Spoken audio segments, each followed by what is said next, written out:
Monday the 10th of April, news broke of the death of Lucy D in Israel several days after she was wounded in a terrorist attack.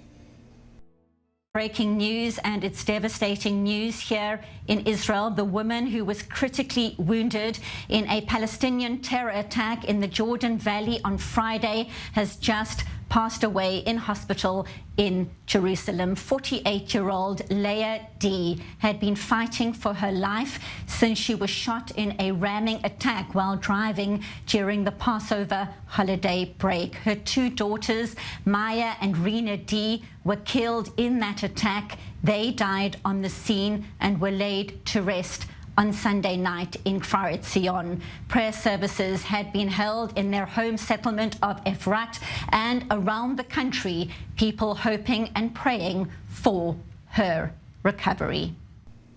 In her statement about the attack, CNN's presenter Christiane Amanpour described it as a shootout, despite the fact that the three women were unarmed.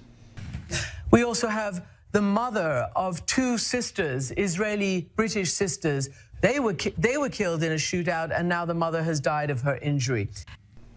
That statement prompted Leo D to demand an apology for making it sound as if his wife and daughters were armed, something which caused the rest of the family great distress. When Amanpour eventually sent him a private apology, he made it clear that was not good enough, because the original error was broadcast to millions of people. Christiane Amanpour wrote me a very brief email apologizing for any misunderstanding that might have been caused by the fact that she called it killing by a shootout, which she said suggested that it could have been a mutual shootout. And of course, it's not worth the paper it's printed on, because when you make a statement in front of 100 million people on primetime television and then you apologize in an email to a single person, it has about 1/100 millionth of the impact. And even if she were to apologize frankly for 5 minutes, at midnight on a Sunday night, which is probably what they might offer, that will not have the impact. You can't retract a statement like that, which is libelous against my wife and daughters. This case touches on a very serious matter regarding media coverage of the situation in Israel. Media organisations often draw a moral equivalence between the actions of terrorists and the actions of Israelis, sometimes military personnel, but usually civilians. Leo D now plans to sue CNN for defamation and has won the support of a prominent professor of law in America, Alan Dershowitz. I am taking on this case pro bono because this is part of a pattern that CNN and Amanpour have engaged in over a decade or more than a decade. Amanpour constantly creates a moral equivalence between terrorists who murder people in cold blood and innocent victims, like the three innocent victims in this case. This was not a slip of the tongue. This was not an honest mistake.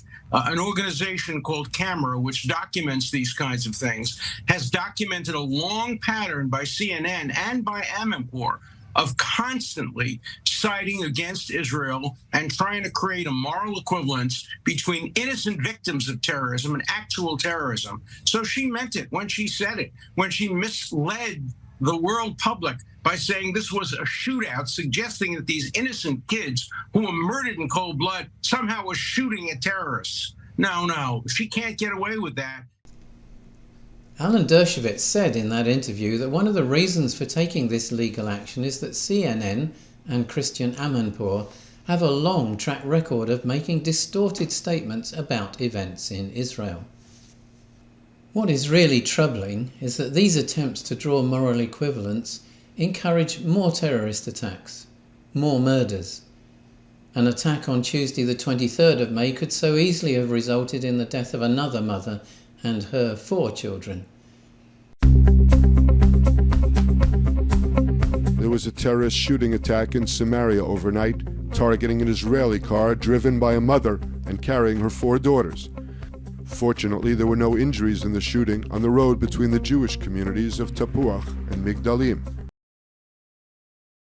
Just 7 days later, Meir Tamari was killed in a drive-by shooting, leaving his wife and 2 young daughters grieving on his birthday instead of celebrating it.